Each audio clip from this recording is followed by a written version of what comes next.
Where to begin? Just over 4 years ago, I graduated from UCD with a first-class honours degree in radiography.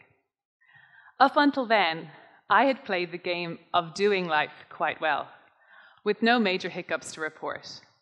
I rolled straight from university into a full-time job at a hospital, and for the months that followed, I, a healthy 21-year-old, spent my time working both day and night, often wondering in between shifts, is this it? I felt like a canary trapped in a birdcage.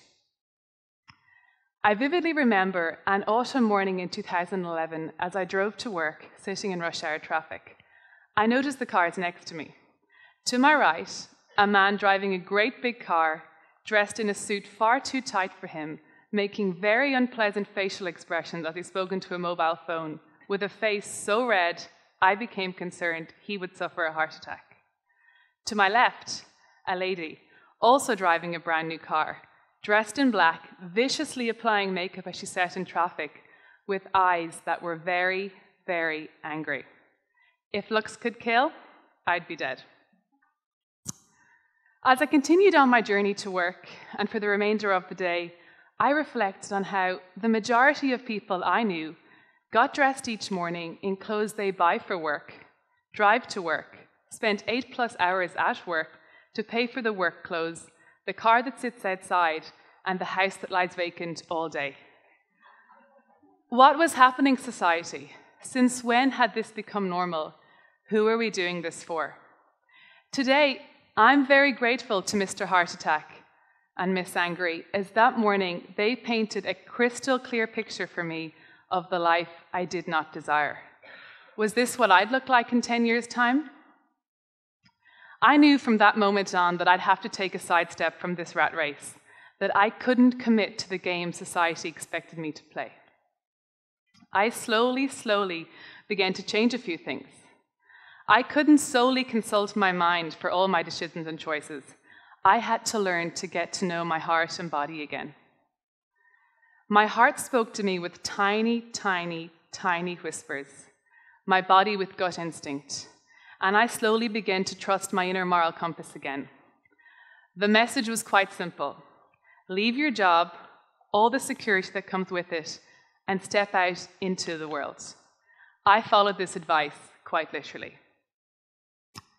Travel, lots of travel to India, the East, and beyond. Yoga, meditation, the moon, and most significantly, connection with open-hearted, open-minded people were the anchors which kept me safe and present as I began to step a little bit away from the confined space of my mind. This is where I began to feel alive again. My journey over the past 4 years has led me to believe there is almost always two options or choices available to us as humans. Option 1, the head path or headspace of mind, memory, experience, and thinking. Or option 2, the heart path and heart space of connection, compassion, intuition, and feeling. We all entered this world as babies only knowing the heart space. And then somehow, at some stage along the way, we trade our inherent heart knowing of love, joy, peace, and acceptance in for the head, the monkey mind, the ego, and all the chatter that comes with it. Can you recall agreeing to such a trade-off? Wouldn't it be wonderful if we as humans could learn to dance between these two spaces, to balance heart wisdom with mind intellect, to balance thinking and feeling? As a Western society, our default pathway is usually that of the head. We worship accomplishment, productivity, individualism, all things which feed our ego. As a nation, we are also the most overweight, in debt, and over-medicated we have ever been, suggesting there is a greater need than ever before for balance and harmony on an individual level. I'm quite familiar with hearing those around me asking for some headspace, but perhaps it's heart space we're all after. Allowing your heart to take a test drive in the driver's seat of your experience is where the adventure really begins. Getting to know yourself, learning to understand your feelings again, finding your inner moral compass and trusting it, listening to your inner voice instead of following the path society has paved for you. This is where the magic happens. We leave the one-dimensional space of the mind and drop into a vast ocean of possibility. Try it. This evening, can you identify one possible opportunity, decision, or choice that you can make that allows you an opportunity to give your heart a test drive?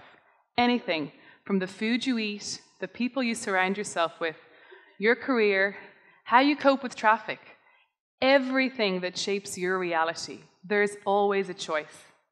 Seek alignment, seek authenticity, and find what feels right for you.